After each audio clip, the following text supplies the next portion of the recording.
Hello mga karon. Siyempre, lagi naman pakatapos ng i-access, RON naman ang ating nare-screen record, ang RON token. So, ayun na nga guys, yung 40 kinita natin, 42. Yung 22 linagay natin ulit sa i-access at yung 20 ibibili natin yan ng RON token. So, punta na tayo sa Katana para mag-swap guys. Swap lang tayo ng swap sa RON.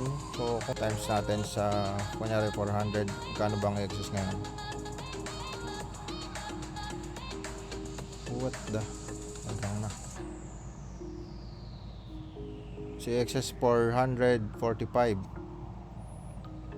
So, parang linalagay natin 8-9 per day, no? Tapos, 30 days. So, parang ilalagay natin 200,000 sa RON. Okay. Ganun siya kalaki guys.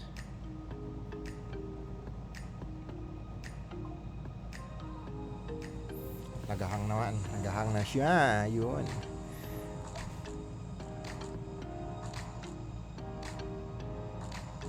Saglitin lang natin to guys. Kasi may gagawin pa ako.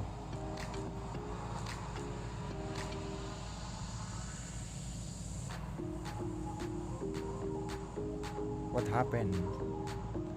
Lipat natin sa AXS syempre. Tapos lipat natin sa RON. RON token, where are you? Syempre, congratulations sa mga taong naniniwala pa rin dito sa AXS, no? Kanya-kanya naman kasi yan guys eh. Ako kasi parang nakagawian ko na araw-araw. Sa akin din kasi, para sa akin ha. Sa akin lang naman yun, hindi ko naman sinabing gayahin nyo ako. Yun, kahit pa paano 17,000 a day. Okay na rin yun sa AXS. Kaysa sa ilagay ko yung pera sa bangko, hindi naman kikita yun ng 17,000 pesos a day. Okay. So, syempre kailangan naka-diversify yung pera. Syempre pera mo yan, risk mo yan, bahala ka dyan kasi ikaw may control niyang pera mo. Pag nagkamali ka, ganun kasi kadalasan naninisi, naghahanap ng sisisihin. Parang yung mga natalo dati sa AXS, sa Axie, yung iba na-hack kasi sa sobrang ganda ng Axie dati, booming. Yung ibang mga hacker, ini-FB ads o gina-Google ads nila yung Ronin Network. Yung mga bago, grabe, doon nagpe-paste na mga ano nila, yung mga tawag dito, mga seed phrase nila. Ayun, nahack lahat ng pera nila. Kasi pag hindi mo tinitingnan yung pinaka URL, mali lang pala ng spelling. So wala na phishing ka na. Phishing ang tawag doon. Okay, so may $2 tayo. 20 cents dollar. Ayan, tapos na rin. So stick na natin guys. Kay nonsense $10. Nonsense dito 20, 13. Siya lang talaga malaki oh. Sige na nga, doon na ulit.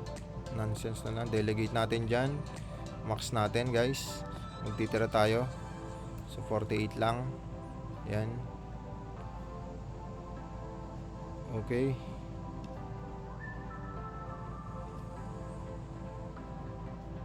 My staking. Yan. So ayun, tapos na tayo sa ating ritual. Mamaya refresh natin maya. So ito siya yung mga nabili ko dati pa. Ayan. 10%. 12 lang dito. Ito kay Big Yak Axie 7%. So ayan. Okay. So check na natin. Magkano na ba yun? 6751. Napaka-boring ng mga ano ko ngayon ha. 6751 at ayan na siya, 6799 na po ang ating thumbnails ngayon at ayan na po ang RON natin. Tingnan natin kung magkano na si RON. Okay, yan na. Check natin. Grabe si Galaw, laging top oh. Mukhang may mangyayari kay Galang kakaiba. Sana mag 30 pesos ka na Gala. Mag 30 pesos ka, edi mauunahan mo pa si AXS. Okay. Kano ba yun? 6799. Ayan, 1.3 din yan. So ayun lang guys. shoutout po sa ating mga tagasunod. sa ating mga followers, tagasunod. Taga-followers. O sige, Ron Music Play. Good day, sir. Yun lang naman ang comment sa Ron. Ito pa. Ito nga, binasa ko na to kanina. Sabi ni Sir Sulfur Trading, pag may pangarap, dapat talaga connected lahat sa ginagawa. Kung gusto mong yumaman, dapat ginagawa mong pangmayayaman. Dapat kasama mo mayayaman. Dapat binabasa mo, yung mga binabasa ay mayaman. Na sa madaling salita, dapat align yung ginagawa mo sa goal mo. Sa totoong buhay, wala naman talagang tama at mali. Nakadepende lang yan sa kung ano talaga ang goal mo sa buhay. Okay. Si Joseph Lim ata to eh.